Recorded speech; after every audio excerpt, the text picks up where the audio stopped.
नमस्कार दोस्तों, मैं हूं विकास और स्वागत है आप सभी का स्टडी डाउट्स में। तो सबसे पहले तो त्रिभुज चैप्टर बहुत सारे ऐसे स्टूडेंट हैं जिनके लिए एक बहुत बड़ा पहाड़ है, ठीक है। उनको मतलब कि कठिन लगता है, तो इसका भी मैं एकदम आसान तरीका बताऊंगा, मतलब कि इसका भी मेरे पास सॉल्यूशन है, ठीक है। अब देखिए, इस चैप्टर को समझने के लिए सबसे पहले तो आपको प्रमेय पता होना बहुत ज़रूरी है, ठीक है। अब देखिए, बहुत सारे ऐसे भी स्टूडेंट हैं जिनको प्रमेय पता है, लेकिन इसका अब यूज कैसे करेंगे वो नहीं पता है, ठीक है। और उसके साथ ही साथ बहुत सारे ऐसे स्टूडेंट हैं जिनको ये बुक में जब पढ़ते हैं प्रमेय, तो ये भाई लिखा क्या है, ये इसका मतलब ही नहीं समझ में आता है, ठीक है। तो ऐसे अगर आपको भी प्रॉब्लम है तो इस वीडियो को ध्यान से देखिएगा, पूरा देखिएगा। 100% गारंटी है दोस्तों कि आप एकदम से इजीली सब कुछ समझ जाएंगे और आज के बाद आपको त्रिभुज बहुत आसान लगेगा, बहुत आसान, ठीक है। तो इसका आसान तरीका क्या है, आइए देखते हैं। दोस्तों, यहाँ पर हमने आपके बुक का ही जो प्रमेय 6.1 है उसको हमने यहाँ पर नोट कर लिया, ठीक है। अब हमने नोट इसलिए नहीं किया कि बस आपको पढ़ के सुना दें और फिर आपका हो गया, ठीक है, इसलिए नहीं नोट किया। मैं इसका आसान तरीका बताऊंगा, इसका मतलब क्या है उसको मैं आपको आम भाषा में बताऊंगा, ठीक है। देखिए, सबसे पहले तो इसको पढ़ते हैं कि ये लिखा क्या है, उसके बाद से मैं आपको बताता हूँ। देखिए, इसमें कह रहा है कि यदि किसी त्रिभुज की एक भुजा के समांतर, सबसे पहले एक त्रिभुज बना लेते हैं, ठीक है। तो हम क्या करते हैं, इस तरीके से एक रैंडमली हम त्रिभुज बना लेते हैं जी, ये हमने नाम दे दिया। अब इसके बाद इसमें क्या कह रहा है कि एक भुजा के समांतर अन्य दो भुजाओं को भिन्न भिन्न बिंदु पर प्रतिच्छेद करने के लिए एक रेखा खींची जाए तो अन्य दो भुजाओं एक ही अनुपात में विभाजित हो जाए। देखिए, इस पूरी कहानी का आप एकदम से निचोड़ समझिए कि ये क्या कह रहा है। कह रहा है कि अगर कोई भी त्रिभुज हो, ठीक है, कोई भी अगर त्रिभुज हो और उसके किसी एक भुजा के समांतर, समांतर मतलब क्या, जैसे कि ये एक रेखा इसके समांतर में खींचना है रेखा, तो ऐसे कर देंगे, तो ये दोनों रेखाएं आपस में समांतर है, ठीक है। तो उसी प्रकार से कह रहा है कि तीन भुजाएं हैं, तीनों भुजा में से किसी एक भुजा के समांतर अगर कोई रेखा खींच दिया जाए तो क्या होगा कि जो दो भुजाएं होंगी वो आपस में, इनके भुजाओं का अनुपात क्या होगा, आपस में बराबर होने लगेगा। अब इसका क्या मतलब हो, जैसे चलिए एक रेखा खींच लेते हैं, तो हम क्या करते हैं, इसके समांतर में एक रेखा यहाँ पर हम खींच देते हैं, ठीक है। तो यहाँ पर खींचे और यहाँ पर तो एक बिंदु में मिल गया, तो इसका भी नाम देते हैं डी मान लेते हैं, इसका नाम देते हैं ई मान लेते हैं, ठीक है। तो अब ये कहता है कि यहाँ से और यहाँ से इस भुजा का और इस भुजा का जो अनुपात होगा, ठीक है, आपस में बराबर होगा, ये चीज़ कहता है। तो देखिए, ए डी और बी डी, तो लिखेंगे कि ए डी और बटे में ये वाला बी डी, ठीक है। अब ये क्या हो गया, ये अनुपात के रूप में हो गया, बराबर होगा इसके, इसके बराबर होगा, मतलब कि ए ई और सी ई या फिर ई सी के बराबर होगा। ये चीज़ इसमें पहला कह रहा है हमारा, ठीक है। तो कब होगा, जब ये हम क्या करेंगे कि किसी एक भुजा के समांतर ये वाला जब हम रेखा खींच देंगे तब ये दोनों भुजाएं आपस में क्या हो जाएंगी, ये दोनों, इनका अनुपात आपस में बराबर हो जाएगा। ये हमारा पहला आपका प्रमेय कहता है। अब इसके बेस पर हम क्वेश्चन को कैसे सॉल्व करेंगे, कैसे जानेंगे, आइए देखते हैं। दोस्तों, यहाँ पर हमने एक एग्जाम्पल ले लिया, ठीक है। तो देखिए, इस एग्जाम्पल को हम किस तरीके से इस प्रमेय के बेस पर हम इसको हम सॉल्व करते हैं, ठीक है। तो दिया है और सिद्ध करना, ये सब आप लोग, ये वाला हेडिंग आप लोग खुद डाल लीजिएगा, ठीक है। हम डायरेक्ट आपको प्रमाण से बता रहे हैं कि प्रमाण में हम इसको हल कैसे करेंगे, ठीक है। तो देखिए, इसमें कह रहा है डी ई समांतर है ए सी के। तो देखिए, यहाँ पर डी और ई ये वाली भुजा, ठीक है, ए सी के समांतर है, मतलब कि इसके समांतर है, ठीक है। डी ई समांतर है ए सी के, तो यहाँ पर हम लिख देंगे कि डी ई समांतर है ए सी के, ठीक है। तो अभी आपको हमने यहाँ पर बताया है कि ये वाला इसके समांतर था, तो हमने क्या लिखा है, ये हमने ए डी लिखा है, फिर बी डी लिखा है, यही तो यहाँ पे लिखा है। तो अब देखिए, ये वाला जब इसके समांतर है तो आप क्या लिखेंगे, बी डी लिखेंगे, फिर ए डी लिखेंगे, तो यहाँ पर लिख दीजिए, और क्या करना है। तो लिखेंगे कि बी डी बटे में ए डी, सिंपल। अब इसके बाद से अब इधर देखिए, यही वाला तो पूरा लेना है ना। तो अब देखिए, बी और यहाँ पर ये वाला मिल रहा है ना, ठीक है, ये वाला, ये और ये समांतर है, तो लिखेंगे बी ई और सी ई, ठीक है। तो लिख देंगे कि बी ई और सिंपल है सी ई, बस, और कुछ नहीं करना, बस इसको समीकरण 1 मानिए, हो गया ना। अब इसके बाद से देखिए, दूसरा कह रहा है डी एफ समांतर है ए ई, तो यहाँ पर लिख लीजिए कि डी एफ समांतर है ए ई, ठीक है। अब देखिए, डी एफ है कहाँ आखिर में, तो डी एफ और ए ई। अब कह रहा है कि ये वाली जो भुजा है इसके समांतर है, ठीक है। तो जो काम हमने इस पर किया है, ठीक है, सेम वही काम अब इस पर हम करेंगे। तो ये वाला इसके समांतर है, ठीक है, जैसे कि ये वाला इसके समांतर था, तो इसको हमने लिखा था अपान में। अब हम क्या करेंगे, बी डी और ए डी लिखेंगे। तो लिखेंगे कि बी डी बटे में ए डी, अब बराबर लगाएंगे। अब ये वाला बी एफ और एफ ई लिखेंगे, तो बी एफ और एफ ई ये हमने लिख दिया, ठीक है। ये हमारा समीकरण 2 हो गया। अब इसके बाद से देखिए B D upon A D यहाँ भी है, B D upon A D यहाँ भी है, मतलब कि इसके बराबर में ये है, इसके बराबर में ये है। तो अब आप क्या करना है, आप इस वाले वैल्यू को उठा करके यहाँ पर पुट कर दीजिए, ठीक है, या फिर इस वैल्यू को उठा करके यहाँ पर पुट कर दीजिए, कोई दिक्कत नहीं है, ठीक है। तो हम क्या करते हैं, इसी को उठा के यहाँ पुट कर देते हैं। तो ये हमारा बी और एफ बटे में एफ और ई बराबर में आपका हो जाएगा बी ई बटा सी। तो बी ई बट्टे में सी ई, तो ये हमारा आ गया। देखिए बी एफ बटे में एफ ई और बी ई बटे में सी, बी एफ बटे में एफ ई और बी ई बटे में सी। बस क्या हमने किया, बस हमने क्या किया, इसी का यूज किया और हमने हमारा आंसर आ गया, है ना आसान। तो इस तरीके से आपका पहला आंसर आ गया, और पहला पर में भी हमने इसका आसान क्या मतलब क्या है वो भी हमने बता दिया, ठीक है। अब आइए दोस्तों, अब यहाँ पर हमारा दूसरा पर में, ठीक है, एकदम आसान है यार। इसमें देखिए क्या करना है कि जैसे हमने पर में ए को किया, सेम उसका ये उल्टा है और कुछ नहीं है। इसमें क्या करें, यदि एक रेखा किसी त्रिभुज की दो भुजाओं को एक ही अनुपात में विभाजित करे तो वह तीसरी भुजा के समांतर होता है। आसान है। सबसे पहले एक त्रिभुज आप इस तरीके से कोई भी रैंडमली कुछ भी बना लेना है, कोई दिक्कत नहीं है। देखिए इसमें क्या कह रहा है कि अगर कोई रेखा है और इस और ये इन दो भुजाओं को या फिर इसको और इसको, इस त्रिभुज के किसी दो भुजा को अगर विभाजित करने लगे, ठीक है, तो मान लीजिए हम इसी दोनों भुजा को विभाजित करते रहे। मान लीजिए ये कोई रेखा है और इसको आपस में विभाजित करें, ठीक है। आप ऐसे भी बना सकते हैं या फिर ऐसे ही बना सकते हैं, कोई दो भुजा इसमें विभाजित होना चाहिए, ठीक है। देखिए यहाँ पर ये वाला रेखा हमने खींच दिया, यहाँ पर विभाजित हो रहा है और यहाँ पर विभाजित हो रहा है, ठीक है। नाम दे देते हैं, कुछ भी नाम देते हैं, चलिए पी और क्यू नाम दे दिए, ठीक है। तो इसमें कह रहा है कि जब कोई रेखा दो भुजाओं को आपस में विभाजित करे, ठीक है, तो ये रेखा तीसरे भुजा के समांतर होता है, ये चीज़ इसमें कहता है। मतलब कि ए पी और पी बी, ए पी और पी बी बराबर हो, अगर ए पी पी बी जो भुजा है, भुजा का अनुपात है, अगर ये बराबर है ए क्यू और क्यू सी के, ए क्यू और क्यू सी के, ठीक है, मतलब कि इस भुजा का अनुपात इस भुजा के अनुपात के बराबर है, तो ये कह रहा है कि पी क्यू जो भुजा है ये बी सी के समांतर होगा। ये इसमें कह रहा है, हमने अलग से नहीं बताया, कह रहा है कि पी क्यू जो भुजा है वो समांतर होगा बी सी के। बस यही बात तो इसमें ध्यान में रखना है और कुछ नहीं। अब इसके बेस पर क्वेश्चन कैसे सॉल्व होगा आइए देखते हैं। अब दोस्तों यहाँ पर हमने एग्जांपल ले लिया है, ठीक है। तो देखिए इसमें एक बार फिर से मैं आपको बता देता हूँ, इसमें क्या कहता है, ये वाला पर में कहता है कि जब इस वाले भुजा का अनुपात, मतलब कि ए बी जो भुजा है, ए बी और ए सी भुजा का जो अनुपात है, अगर वो आपस में बराबर है, ठीक है, मतलब कि ए पी और पी बी का अनुपात ए क्यू और क्यू सी के बराबर है, तो ये पी क्यू भुजा बी सी के समांतर होगा, ये इसमें कह रहा है, ठीक है। अब इसको देखिए, इसमें मैं आपको डायरेक्ट प्रमाण से बता रहा हूँ, ठीक है, और आप लोग दिया है और सिद्ध करना, ये चीज़ आप लिख लीजिएगा। इसमें देखिए ओ पी और ओ क्यू आर पर स्थित बिंदु, ठीक है। तो देखिए आपका ओ पी और ओ पी पर देखिए ए स्थित है, उसके बाद से ओ और आर पर ये वाला स्थित है, और उसके बाद से ओ क्यू पर बी स्थित है।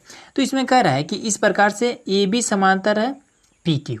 अब ये वाला मिल गया ना, तो लिखिए इसको, ए बी समांतर है पी क्यू, ठीक है। अब देखिए समांतर कहाँ कहाँ पे है, तो ए बी समांतर है पी क्यू, यहाँ पर है आपका ए बी और समांतर किसके, पी क्यू के, ठीक है। तो जब समांतर होता है तो हम क्या करेंगे, हमें इस पर ये वाला फॉर्मूला अप्लाई कर देंगे, इसका अनुपात और इसका अनुपात लिखेंगे। तो हम क्या लिखेंगे, ओ ए का और ए पी का अनुपात लिख देंगे। तो लिखेंगे ओ ए और ए पी, ओ ए का और ए पी या फिर पी ए कुछ भी लिखिए, बराबर है ओ बी और बी क्यू के, ओ बी बटे में बी क्यू, इसको हम मान लेते हैं समीकरण 1। हो गया ना इतना। अब दूसरा देखिए समांतर में कौन सा है, तो AC और PR समांतर है, AC समांतर है PR। अब इसको देखिए AC कहाँ पर है, तो देखिए यहाँ पर AC है, ये वाला समांतर है इसके, तो इस पर भी हम अप्लाई कर सकते हैं। तो लिखेंगे कि OA और AP, तो लिखेंगे OA बटे में PA, चाहे AP कुछ भी लिखे कोई दिक्कत नहीं है। फिर OC और CR, OC बटे में CR, ये आपका समीकरण 2 हो जाएगा। ठीक है। अब इसमें देखिए ये वाला और ये वाला दोनों एक है। ठीक है, तो इस वैल्यू को आप यहाँ पर रख दीजिए या फिर इस वैल्यू को आप यहाँ पर रखिए, कोई दिक्कत नहीं है। तो हम क्या करें, इसको उठा करके यहीं पर रख देते हैं। तो OC और बटे में CR बराबर में OB और BQ, OB और BQ। अब यहाँ पर आपका देखिए परमेय कैसे काम करेगा। अब देखिए ये वाला चीज़ कहाँ पर है, OC बटा CR बराबर है किसके, ये वाली भुजा का अनुपात किसके बराबर है, OB और BQ के। OC और CR कहाँ पर, देखिए O और C, ये आपका OC और CR यहाँ पर है CR, मतलब कि ये वाली भुजा ध्यान में रखिएगा। उसके बाद से OB और BQ, तो OB और BQ। ठीक है ना। अब आप ही देखिए इस परमेय से बताइए कि जब इसमें क्या था, इस वाली भुजा का अनुपात इस वाले भुजा के अनुपात के बराबर था, तब क्या हुआ है, ये PQ भुजा BC के समांतर हो गया है। तो अब इसमें देखिए ये वाली भुजा का अनुपात इस वाले भुजा के अनुपात के बराबर है, तो क्या BC भुजा QR के समांतर नहीं होगा, बिल्कुल हो जाएगा। ठीक है, तो बस हो गया कि BC समांतर है QR के, बस। अब यही चीज़ तो हमें यहाँ पर दर्शाना था, हमने दर्शा दिया यहाँ पर, हो गया ना। तो ये हमारा आंसर आ गया, और कुछ नहीं करना है यार, एकदम आसान है। चलिए अब अगला करते हैं। अब दोस्तों यहाँ पर हमारे पास परमेय नंबर 3 है। ठीक है, अब ये जो परमेय है ये मोस्ट इंपॉर्टेंट परमेय है, तो इसलिए इसको ध्यान से देखिएगा। तो इसमें देखिए क्या कह रहा है कि यदि दो त्रिभुजों में संगत कोण बराबर हो तो उनकी संगत भुजाएं एक ही अनुपात में होती है और इसलिए ये त्रिभुज समरूप होते हैं। ठीक है, कह रहा है कि जब दो त्रिभुज है तो दो त्रिभुज हम इस तरीके से पहले बना लेते हैं। ठीक है, ठीक है, इसमें कह रहा है कि अगर इसके संगत कोण, जैसे कि ये वाला ऊपर वाला इसमें का मान लीजिए 30 डिग्री का है, तो इसका ऊपर भी 30 डिग्री का होना चाहिए। ठीक है, ये अगर मान लीजिए 70 डिग्री का है तो ये भी 70 डिग्री का होना चाहिए। ये मान लीजिए आपको कुछ भी नहीं तो 60 डिग्री का है, तो ये भी आपका 60 डिग्री का होना चाहिए। ठीक है, तब कह रहा है कि अगर संगत कोण इसके आपस में बराबर है तो ये त्रिभुज क्या होंगे, दोनों आपस में समरूप होंगे। ठीक है, ये समरूप का सिंबल होता है। और उसके साथ साथ कह रहा है कि ये जब दोनों त्रिभुज समरूप हो जाएंगे तो इनके संगत भुजाओं का अनुपात भी आपस में बराबर होगा। ठीक है, ये कह रहा है संगत कोण मतलब कि कोण A बराबर होगा कोण P के। ठीक है, कोण P के, तथा कोण B बराबर होगा कोण Q के, कोण B बराबर होगा कोण Q के, तथा कोण C बराबर होगा कोण R के, कोण C बराबर होगा कोण R के। ठीक है, इतना तो होगा ही। तो ये त्रिभुज क्या होंगे, दोनों आपस में समरूप हो जाएंगे। अब इसके साथ साथ कह रहा है जब समरूप हो जाएंगे तो इनके ये जो संगत भुजाएं हैं इनका अनुपात भी आपस में बराबर होगा। मतलब क्या कि AB का अनुपात PQ के अनुपात, ऐसे मतलब कि AB और PQ का अनुपात, तो लिखेंगे कि AB का जो अनुपात है AB अपान में PQ हो जाएगा बराबर में AC और PR हो जाएगा। ठीक है, ये संगत होंगी, जैसे कि अगर संगत कैसे, इसका इधर वाला इस साइड वाला है तो इसका भी इसी साइड वाला, ये वाला भुजा। अब AC बटे में PR, AC बटे में PR बराबर होगा BC बटे में QR, BC बटे में QR। ये हमारा परमेय कहता है। ठीक है, तो ये क्या कहता है कि जब संगत कोण आपस में बराबर हो, ठीक है, तो उनकी संगत भुजाएं भी, संगत भुजाओं का अनुपात भी आपस में बराबर होगा। ठीक है, ये बटे के रूप में मतलब कि इसी को हम अनुपात कहेंगे। ये चीज़ क्लियर हो गया। अब इसके बेस पर हम कैसे हम किसी भी क्वेश्चन को सॉल्व करेंगे। आइए देखते हैं। अब दोस्तों यहाँ पर हमने एक एग्जाम्पल ले लिया, ठीक है। तो ये तो एग्जाम्पल हो गया। अब देखिए इसमें एक चीज़ और आप ऐड कर लीजिए, ठीक है, कि जब इसके संगत कोण आपस में बराबर हो रहे हैं, ठीक है, सबसे पहले संगत कोण ही तो बराबर हो रहा है ना। तो कह रहा है कि संगत कोण अगर बराबर हो जाए तो संगत भुजाओं का अनुपात भी बराबर होता है, ठीक है।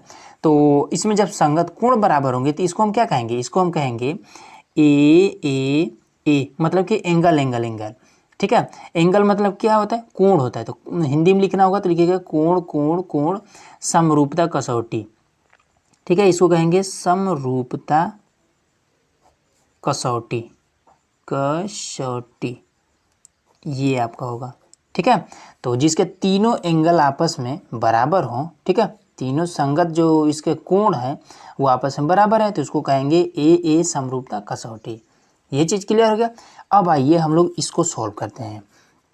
तो इसमें आपका क्या है, तो डायरेक्ट मैं आपको प्रमाण से बताता हूँ, ठीक है। दिया है और सिद्ध करना ये सब आप लोग लिखिएगा। तो देखिए प्रमाण से मैं डायरेक्ट आपको बता देता हूँ। अब इसके बाद से देखिए यहाँ पर क्या दिया है, पी क्यू समांतर आर एस है। तो पी क्यू और ये समांतर आर एस है, तो लिख देंगे कि पी क्यू समांतर है आर एस। ये चीज़ हो गया ना। अब इसके बाद से देखिए कि यहाँ पर ये जो कोण P है, ये वाला जो कोण P है ये बराबर होगा कोण S के, ठीक है, और कोण R बराबर होगा कोण Q के। कैसे, ये एकांतर कोण से, ठीक है। एकांतर कोण का मैं आपको नियम बता देता हूँ कि अगर ये वाला आपका कोण 90 डिग्री का है, ठीक है, 90 मान लीजिए 30 डिग्री का, ठीक है, ये 30 डिग्री का है, तो एकांतर कोण कहता है कि इधर का ये कोण भी 30 डिग्री का होगा, ठीक है। इधर का ये वाला और इधर का ये वाला आपस में बराबर होगा। इसी प्रकार से ये भी आपका एकांतर कोण है, ठीक है। तो मतलब इसका ये हुआ जैसे कि इस तरीके से दो ये समांतर रेखा खींच दिया जाए, अगर इस पर इस तरीके से कोई तिर्यक रेखा काट रहा है, ठीक है, तो इसका ये कोण इसके इस कोण के बराबर होता है, ठीक है। और उसी प्रकार से यहाँ पर मान लीजिए ये आपका समांतर है, ठीक है। इसमें कहा भी है कि पी क्यू और आर एस, पी क्यू और आर एस आपस में ये समांतर है। तो देखिए तिर्यक रेखा ऐसे ही तो काट रहा है, फिर यहाँ पर ऐसे काट रहा है, तो हो नहीं जाएगा कि एकांतर कोण क्या कहेगा, ये वाला इसके बराबर हो जाएगा, ये वाला इसके बराबर हो जाएगा, जैसे कि यहाँ पर ये वाला इसके बराबर है, ठीक है। तो ये चीज़ होता है।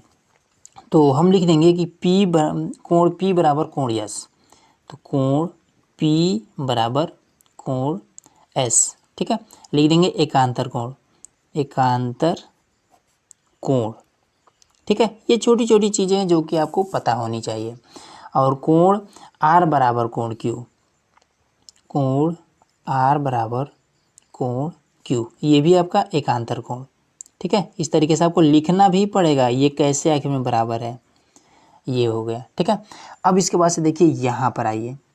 अब आपने एक चीज़ सुना होगा शीर्षाभिमुख कोण। तो यहाँ पर देखिए POQ और RO और S, यहाँ पर दो त्रिभुज हैं जिसका एक एक जो शीर्ष है वो जुड़ा हुआ है, ठीक है। तो जब एक एक शीर्ष जब जुड़ा हुआ है तो इसी को हम कहते हैं शीर्षाभिमुख कोण। तो इसमें कहता है कि अगर ये वाला कोण 30 डिग्री का है, 30 डिग्री का है, तो ये भी कोण 30 डिग्री का होगा। ये शीर्षाभिमुख कोण का नियम होता है, ठीक है। जब एक एक कोण आपस में इस तरीके से जुड़े हो तो दोनों आपस में क्या होते हैं, बराबर होते हैं। ये अगर 30 डिग्री का है तो ये भी आपका 30 डिग्री का होगा, ठीक है। तो लिख देंगे कि कोण POQ, ठीक है, POQ यही बीच में, हम हमेशा इसको बीच में ही रखेंगे। और कोण RO और S, तो RO S, देखिए O पर जुड़ा है ना, इसलिए हम O को हमेशा बीच में रखेंगे। तो ये आपका आपस में बराबर हो जाएंगे। कैसे, शीर्षाभिमुख कोण लिख देंगे कि शीर्षाभिमुख कोण, बस सिंपल था, ये आपका हो गया। अब इस तरीके से हम देख रहे हैं कि दोनों त्रिभुज में तीनों कोण आपस में क्या हो रहे हैं, बराबर हो रहा है, ठीक है। ये वाला कोण इस त्रिभुज के इसके बराबर है, ये वाला कोण इस त्रिभुज के इससे बराबर है, और ये वाला कोण इस त्रिभुज के इससे बराबर है। तो हमने क्या देखा, दोनों त्रिभुज का संगत कोण आपस में बराबर है, इसलिए त्रिभुज PQO समरूप होगा त्रिभुज SOR के कारण ना। तो देखिए SOR के कैसे, तो लिखेंगे ए या फिर कोण कोण कोण समरूपता कसौटी से, समरूपता कसौटी से। बस सिंपल सा आपका हो जाएगा आंसर, और इसमें कुछ भी नहीं करना है, आसान था। तो ये चीज़ कैसे पॉसिबल हो सका? हमारा प्रमेय की वजह से, ठीक है। तो इसका हमें हर वक्त यूज नहीं पड़ता है, लेकिन हाँ ये भी आपका इम्पोर्टेंट है, ठीक है। ये आपको नियम पता होना चाहिए। चलिए अगला करते हैं दोस्तों। यहाँ पर हमारा प्रमेय नंबर 4 है, ठीक है। ये मोस्ट इम्पोर्टेंट है, ठीक है, तो इसको भी ध्यान से देखिएगा। तो इसमें देखिए क्या कह रहा है कि यदि दो त्रिभुजों में एक त्रिभुज की भुजाएं दूसरे त्रिभुज के भुजाओं के समानुपाती हों तो इनके संगत कोण भी बराबर होते हैं, ठीक है, और इसलिए ये दोनों त्रिभुज समरूप होते हैं। जैसे हमने क्वेश्चन नंबर 3 को, जैसे हमने प्रमेय नंबर 3 को हल किया था, सेम उसका अपोजिट है, ठीक है। देखिए इसमें क्या है, इसमें कह रहा है अगर दो त्रिभुज हों, ठीक है, तो इसमें कह रहा है कि इनके संगत भुजाओं का अनुपात आपस में बराबर हो, ठीक है। संगत भुजा कैसे होगा? जैसे इस त्रिभुज का ये वाला तो इस त्रिभुज का ये वाला, अनुपात कैसे लिखेंगे? तो मतलब कि ए बी, ये वाली भुजा ए बी है ना, ए बी बटे में पी क्यू, तो ये आपका अनुपात हो गया पी क्यू बराबर हो, ठीक है। ये दोनों क्या है? आपस में समरूप हैं। तो समरूप कैसे होगा? तो जब इनके संगत भुजाओं का अनुपात आपस में बराबर होगा, मतलब कि ये वाली भुजा और ये वाली भुजा का अनुपात बराबर होगा इस भुजा के और इस भुजा के अनुपात के, और बराबर होगा इस भुजा और इस भुजा के अनुपात के, ठीक है। तो लिखते हैं कि ए सी बटे में इधर वाला तो इसका इधर वाला पी आर और बी सी बटे में क्यू आर कह रहा है कि अगर इस तरीके से सभी भुजाओं का अनुपात अगर आपस में बराबर है तो ये त्रिभुज आपस में समरूप होंगे, ठीक है, ये चीज़ कह रहा है। तो एक और भी इसमें कहा है, वो अभी बताते हैं। तो कह रहा है कि त्रिभुज ए बी सी समरूप होगा त्रिभुज पी क्यू आर के, ये चीज़ इसमें कह रहा है, ठीक है। और उसके साथ ही साथ कह रहा है कि जब इनकी भुजाओं का अनुपात आपस में बराबर होगा तब इनके संगत कोण भी आपस में बराबर होंगे, ये चीज़ भी इसमें कह रहा है, ठीक है। मतलब कि कोण ए बराबर होगा कोण पी के, कोण ए बराबर होगा कोण पी के, ठीक है, तथा कोण बी बराबर होगा कोण सी के, कोण बी बराबर होगा कोण सी के, और उसके साथ साथ कोण सी बराबर होगा कोण आर के, कोण बी कोण क्यू के बराबर होगा और कोण सी बराबर होगा कोण आर के, ये चीज़, ठीक है। तो इसमें क्या है दोस्तों, इसमें हमने क्या लिया है कि भुजाओं का अनुपात हमने लिया है ना, तो भुजा को इंग्लिश में हम लोग कहते हैं साइड, और साइड का यस से हम दर्शाते हैं, ठीक है। तो तीनों भुजा का अनुपात कह रहा है, तो यस यस यस, या फिर आप भुजा भुजा लिख सकते हैं, ठीक है। तो हमने शॉर्टकट में लिख दिया यस यस समरूपता कसौटी, ठीक है। इसी को हम कहते हैं यस यस यस समरूपता कसौटी, ठीक है ना। अब चलिए इसके बेस पर हम लोग एग्जाम्पल देखते हैं। अब दोस्तों यहाँ पर हमने एक सिंपल सा क्वेश्चन ले लिया, ठीक है। तो इसमें देखिए क्या कह रहा है कि कोण पी ज्ञात कीजिए, ठीक है। कोण पी हमें ज्ञात करना है इसमें से, तो कोण पी यहाँ पर है आपका, ठीक है। तो ये कितने डिग्री का होगा ये चीज़ हमें बताना है। तो उससे पहले आपको एक चीज़ पता होना चाहिए कि इस पर हम कौन सा प्रमेय अप्लाई करेंगे, तो यही वाला प्रमेय अप्लाई करेंगे, ठीक है। तो इसमें नियम क्या होता है कि संगत भुजाओं का अनुपात आपस में बराबर होता है, ठीक है। तो देखिए इसमें सबसे पहले तो बड़ी भुजा, सबसे बड़ी भुजा देखिए तो ये वाला है, और इसमें सबसे बड़ी भुजा ये वाला है, ठीक है। तो लिखेंगे बी सी अपान में पी क्यू, ठीक है, पी क्यू। तो लिखेंगे कि बी सी अपान में पी क्यू, ठीक है, मैं डायरेक्ट प्रमाण से लगा रहा हूँ। और उसके बाद से फिर देखेंगे कि अब इससे थोड़ा छोटा कौन है, तो ये वाला मान लेते हैं, ठीक है। तो 3.8 मतलब ए बी, तो इसमें कौन सा छोटा है, तो ये वाला, ठीक है। तो लिखेंगे कि ए बी और बटे में आर क्यू, ठीक है, आर और क्यू, ये चीज़, और बराबर में अब इसके बाद से बचा हुआ कौन है, ए सी, और इसमें कौन सा बचा है, पी आर। तो ए सी बटे में पी आर, ये चीज़ बचा है। ठीक है, अब बी सी का स्थान पर हम मान रख देंगे, तो बी सी का मान 6 है तो 6 हम रख देंगे। पी क्यू का मान 12 है यहाँ पे, तो 12 रख देंगे। ए बी का मान कितना है, तो ए बी कहाँ है, ये वाला 3.8, तो ये आपका हो जाएगा 3.8। और उसके बाद से आर क्यू का मान कितना है, तो आर क्यू कहाँ पर है, तो आर क्यू, ठीक है, 7.6।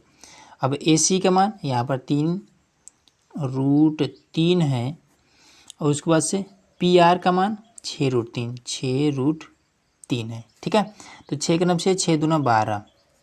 उसके बाद से इससे तो ये कट जाएगा। अब 38 एक नंबर 38, 38 दूना 76 हो जाएगा। ठीक है, तो आपका 2 बार में इससे तो ये कट गया। 3 एक नंबर 3, 3 दूना 6, तो हमारे पास क्या आया, 1/2 आया।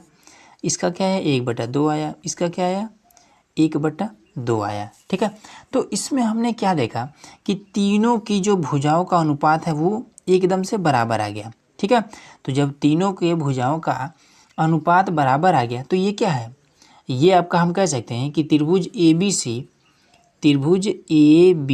सी समरूप है त्रिभुज ये आर पी क्यू या पी क्यू आर, कुछ भी लिखिए, पी क्यू आर के। ठीक है, ये समरूप है। कैसे समरूप है, क्योंकि इनकी संगत भुजाओं का अनुपात आपस में बराबर हुआ है। तो इसको हम लिख सकते हैं कि ये समरूप है, तो कंडीशन तो देना ही पड़ेगा। तो यस यस यस समरूपता कसौटी से। ठीक है, इस तरीके से आपको लिख देना है, कसौटी से। ठीक है, अब दोस्तों आपको एक चीज़ पता होना चाहिए, यहाँ पर हमने बताया है कि जब इनके संगत भुजाओं का अनुपात अगर बराबर हो तो उसके साथ ही साथ इनके कोण भी आपस में बराबर होते हैं। ये चीज़ हमने बताया था। अब देखिए, अब कोण भी इनके बराबर होगा, मतलब इसका अगर 80 डिग्री है तो इसका भी आपका 80 डिग्री होगा। और अब इसके बाद से देखेंगे तो इसमें सबसे लंबी भुजा ये वाली है ना। ठीक है, सबसे लंबी भुजा ये वाली है, तो इसका कोण तो हमें पता नहीं है। अब इसमें सबसे लंबी भुजा कौन सी है, ये वाली है। ठीक है, यहाँ पर ये वाली सबसे लंबी भुजा से ये वाला कोण बना है, तो इसका और इसका कोण आपस में बराबर होगा। ये वाला क्या है, छोटी भुजा है। ठीक है, इधर से सबसे छोटी भुजा ये वाली है, तो 60 डिग्री यहाँ पर जाएगा। ठीक है, तो ये हो जाएगा इनके संगत कोण। अब दोस्तों आपको एक चीज़ पता होगा कि त्रिभुज के तीनों कोणों का मान कितना होता है। ठीक है, किसी भी त्रिभुज के तीनों कोणों का मान होता है 180 डिग्री। ठीक है, तो यहाँ पर देखिए दो कोण का मान दे रखा है, यहाँ पर 80, एक का 60, तो कितना हो जाएगा 8 अच्छा 14, मतलब 140 डिग्री दे रखा है, तो इसका कितना होगा, इसका आपको हो जाएगा 40 डिग्री। ठीक है, अब यहाँ पर भी हमने 80 और 60 लिख लिया, मतलब 140 डिग्री लिख लिया, तो सिंपल इसका कितना 40 डिग्री हो जाएगा। ठीक है, तो इससे हमारा क्या मालूम हो गया कि कोण P का मान 40 डिग्री, तो लिख देंगे कि कोण P बराबर आपका हो जाएगा 40 डिग्री। और यही हमें ज्ञात करना था, और यह हमारा सिंपल सा आंसर आ गया। ये चीज़ कैसे पॉसिबल हो सका, क्योंकि हमने परमे को ध्यान से पढ़ रखा था। ठीक है, इसलिए परमे को ध्यान से देख लीजिएगा। चलिए अगला करते हैं। अब दोस्तों यहाँ पर ये आपका परमे, ये परमे आपका मोस्ट इंपॉर्टेंट परमे है, क्योंकि इस चैप्टर में आपको लगभग 50% क्वेश्चन में आपको इस परमे का यूज करना ही पड़ेगा। ठीक है, इसलिए इसको तो ध्यान से देखिएगा। और ये नंबर भी नहीं डाला है कि कितना नंबर ये आपका परमे है। ठीक है, तो इसलिए इसको ध्यान से देखिएगा। तो इसमें देखिए, इसमें कह रहा है कि यदि एक त्रिभुज के दो कोण एक अन्य त्रिभुज के क्रमशः दो कोणों के बराबर हो तो वो दोनों समरूप होते हैं। मतलब इसका ये हुआ कि ये एक त्रिभुज है, ठीक है, और ये हमारा दूसरा त्रिभुज है, इसका नाम है ABC और इसका नाम है PQR। ठीक है, कह रहा है कि अगर इस तरीके से दो कोण, इसमें भी आपका दो कोण अगर आपस में बराबर हैं तो ये दोनों त्रिभुज समरूप होंगे। ठीक है, मतलब कि कोण B बराबर है कोण Q और कोण C बराबर है कोण C और कोण R, तभी ये क्या हो जाएगा, ये दोनों त्रिभुज आपस में समरूप होंगे। मतलब कि त्रिभुज ABC समरूप होगा त्रिभुज PQR। कैसे समरूप होगा, तो इसको कहेंगे दो ही कोण तो आपस में बराबर है ना, तो दो कोण मतलब कि एंगल। ठीक है, कोण को इंग्लिश में एंगल कहते हैं, एंगल को ए से लिखते हैं, तो इसलिए शॉर्टकट में ए समरूपता। ठीक है, ध्यान से देखिएगा, छोटा ही है लेकिन यूज बहुत है इसका, समरूपता कसौटी से ये चीज़। ठीक है, अब इसी के बेस पर हम लेते हैं कुछ क्वेश्चन को और उसको सॉल्व करते हैं। अब दोस्तों यहाँ पर हमने एक एग्जांपल ले ली। ठीक है, बहुत ही आसान है। देखिए इसमें क्या कर रहा है कि त्रिभुज पी क्यू आर की भुजाएं। तो सबसे पहले एक त्रिभुज बनाना है जिसका नाम हमें देना है पी क्यू आर। ठीक है, क्वेश्चन में कह रहा है उसी के अकॉर्डिंग हमें काम करना है। तो ये हमने पी क्यू और आर एक त्रिभुज बना लिया। ठीक है, उसके बाद से कह रहा है कि भुजाओं पी आर। तो पी आर कहाँ पर है, तो ये वाला पी आर है, और क्यू आर तो ये वाला आपका क्यू आर है। ठीक है, पर स्थित बिंदु एस क्रमशः बिंदु एस और टी है। ठीक है, क्रमशः मतलब कह रहा है कि पी आर पर एस लेना है, क्यू आर पर टी लेना है। ठीक है, तो पी आर पर हमने यहाँ पर एक एस ले लिया, उसके बाद से क्यू आर पर हमने एक यहाँ पर टी ले लिया। ठीक है, तो अब इसको हम क्या करते हैं, मिला देते हैं। ये हमने टी को मिला दिया। अब कह रहा है यहाँ पे कि कोण पी जो है वो कोण आर टी एस के बराबर है। ठीक है, तो देखिए कोण पी कहाँ पर है, तो इसमें ये आपका त्रिभुज यहाँ पर ये कोण पी है। ठीक है, कह रहा है कि ये कोण आर टी एस के बराबर है। तो आर टी एस में हमें आर और यस को छोड़ देना है, केवल हमें ध्यान देना है टी पर। ठीक है, हमेशा बीच वाले पर ही ध्यान दिया जाता है। तो इसमें देखिए टी बराबर है पी के और टी आपस में बराबर है। ठीक है, तो यहाँ पर हमने इसको कर दिया कि कोण पी और कोण टी आपस में बराबर है, ये चीज़ हो गया। अब इसके बाद से देखिए इसको हम हल कैसे करेंगे। ये तो हमारा फिगर रेडी हो गया। अब देखिए तो दिया है और सिद्ध करना है, ये वाला हेडिंग आप लोग डाल दीजिएगा, डायरेक्ट मैं आपको प्रमाण से बता रहा हूँ। तो प्रमाण में देखिए, तो इसमें हम क्या करेंगे कि यहाँ पर हम देख रहे हैं कि यहाँ पर आपका कोण, सबसे पहले एक हम हेडिंग डाल लेते हैं कि त्रिभुज पी क्यू आर, त्रिभुज पी क्यू आर तथा एस टी आर में। ठीक है, त्रिभुज एस टी आर में इस तरीके से लिख लेते हैं तो और भी बेहतर है। अगर नहीं लिखते हैं तो भी कोई दिक्कत नहीं। ठीक है, तो इसमें देखिए इसमें दिया हुआ है कि कोण जो P है वो T के बराबर है, तो लिख देंगे कि कोण P बराबर है कोण RTS लिखिए या फिर केवल T लिख दीजिए, कोई दिक्कत नहीं है। ठीक है, ये चीज़ हो गया। अब इसके बाद से यहाँ पर देखिए कि इसमें जब इस बड़े वाले त्रिभुज को आप बना रहे हैं तो ये वाला आपको कोण इसमें मिल रहा है। ठीक है, बड़े वाले त्रिभुज को जब बना रहे हैं तो कोण आ रहा है आपको मिल रहा है, और जब छोटे वाले त्रिभुज को बना रहे हैं तो इसमें भी आपको कोण आर लेना ही पड़ेगा। ठीक है, तभी जाके ये त्रिभुज आपका रेडी होगा। ठीक है, अगर नहीं लेंगे तो फिर त्रिभुज रेडी ही नहीं होगा। तो हम देख रहे हैं कि बड़े वाले त्रिभुज को बनाने में भी कोण आर हमें लेना पड़ रहा है, छोटे वाले त्रिभुज को बनाने में भी कोण आर हमें लेना पड़ रहा है। मतलब ये क्या है, ये दोनों में कॉमन है, तो कॉमन को ही हिंदी में लिखते हैं उभयनिष्ठ। ठीक है, तो इसको लिख देंगे कोण आर बराबर है कोण आर। ठीक है, इसको यहाँ पर लिख देंगे। ये तो मान लीजिए दिया है, ठीक है, क्वेश्चन में ही दिया है तो इसको हम लिख देंगे दिया है। ठीक है, लेकिन ये तो दोनों में कॉमन है तो लिख देंगे उभयनिष्ठ। ठीक है, ये वाला आप चीज़ याद रखिएगा, उभयनिष्ठ कोण, ये आपको बस आपका आंसर आ गया। देखिए अब इसमें आपको क्या लिख देना है कि ये दो त्रिभुज हैं। ठीक है, दोनों त्रिभुज में क्या है, दो दो कोण आपस में बराबर है, जैसे ये और ये बराबर है। ठीक है, और ये वाला क्या है, दोनों में कॉमन है, तो इसलिए हम लिख देंगे कि त्रिभुज पी क्यू आर समरूप है त्रिभुज आर टी एस। ठीक है, कैसे समरूप है, ए समरूपता कसौटी से। ठीक है, बस यही आपका सिंपल सा आंसर हो जाएगा और कुछ भी करने की ज़रूरत नहीं है। आसान था, चलिए और देखते हैं।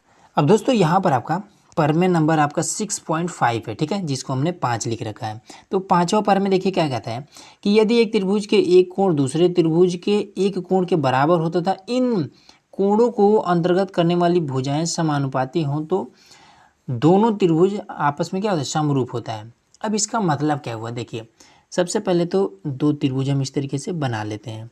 ठीक है, सभी के सभी दो त्रिभुज पर ही डिपेंड है। तो इसका नाम देते हैं ए बी और सी, इसका नाम देते हैं पी क्यू और आर। ठीक है, ये हमने नाम दे दिया।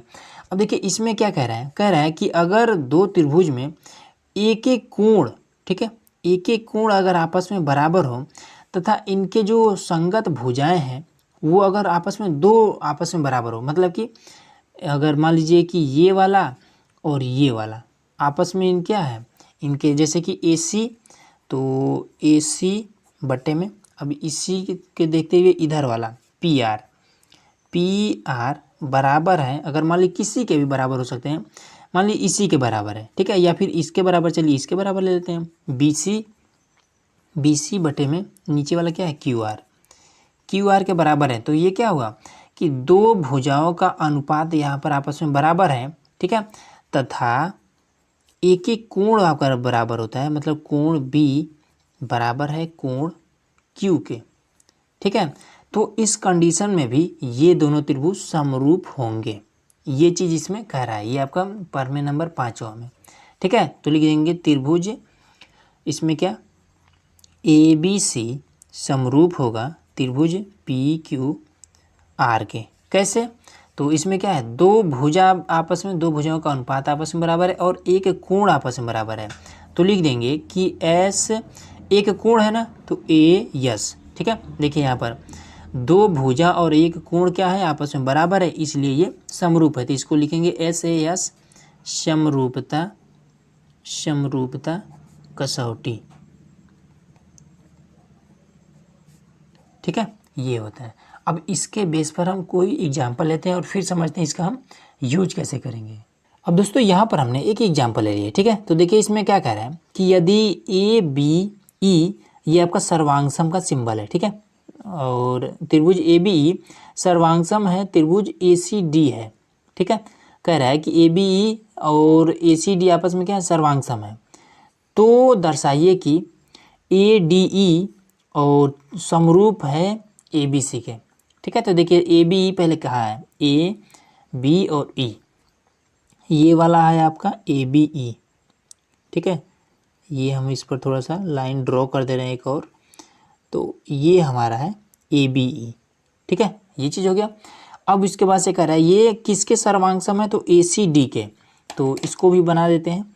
तो ACD, तो A C और D, तो ये इसके सर्वांगसम है, ठीक है।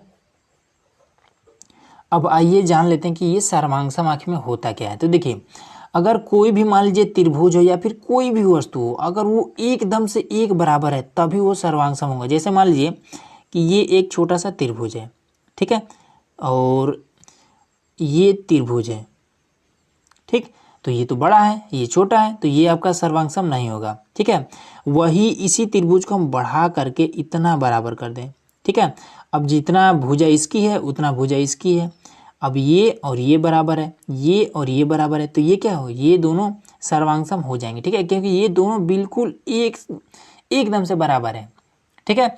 तो सर्वांगसम कहता है कि जब दो वस्तुओं का लंबाई चौड़ाई ऊंचाई सब कुछ एकदम से बराबर हो, ठीक है, इस दूसरे वस्तु से, तब ये क्या हो जाएगा, आपस में सर्वांगसम होंगे, ठीक है।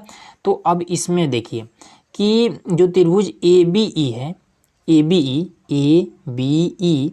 ये क्या है, सर्वांगसम है A C और D के, मतलब कि ये वाली भुजा इस भुजा के बिल्कुल भी बराबर है, ठीक है।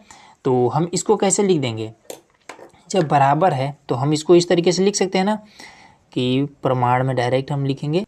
तो जब एकदम से बराबर है तो इसको हम लिख देंगे AD बटे में BD, तो यहाँ पर हम लिख देंगे कि BD बराबर में, तो बराबर में क्या लिख देंगे कि AE और C, ठीक है, क्योंकि यही दोनों आपस में बराबर है, तो लिख देंगे कि AE और CE, ये चीज़ हमने लिख दिया, ठीक है। अब इसके बाद से हम देखेंगे कि हमें आखिर में क्या चीज़ दर्शाना है, क्या चीज़ सिद्ध करना है। तो ADE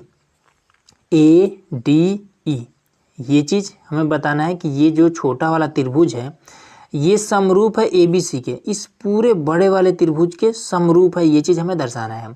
तो अब देखिए यहाँ पर जब हम इस छोटे वाले त्रिभुज को बना रहे हैं तो इसमें ये वाला एंगल आ रहा है ना, कोण A हमें मिल रहा है। अब वही जब ABC बड़े वाले त्रिभुज को बना रहे हैं तब भी हमें क्या, ये वाला एंगल मिल रहा है, तो हम लिख देंगे कि कोण A बराबर कोण A, ठीक है। ये क्या है, उभयनिष्ठ है, उभयनिष्ठ है। ठीक है, उभयनिष्ठ या फिर उभयनिष्ठ कोण लिख सकते हैं इस तरीके से। ठीक है, तो ये चीज़ हो गया।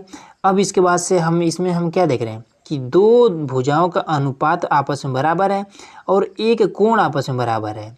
ठीक है, तो हम कह सकते हैं कि त्रिभुज ADE समरूप है त्रिभुज ABC के। कैसे? तो दो भुजा का अनुपात और एक कोण से लिख देंगे SAS समरूपता कसौटी से। ठीक है, बस यही आपका हो जाएगा आंसर और इस तरीके से आपका ये क्वेश्चन हल हो गया। ठीक है दोस्तों, तो बस दोस्तों आज के वीडियो में बस इतना है। तो ये वीडियो आप लोग कैसा लगा कमेंट बॉक्स में ज़रूर बताइएगा। तो और भी जितने भी प्रमेय है उसको हम लोग नेक्स्ट वीडियो में हल करने वाले हैं। ठीक है, और उसका आसान तरीका जानने वाले हैं।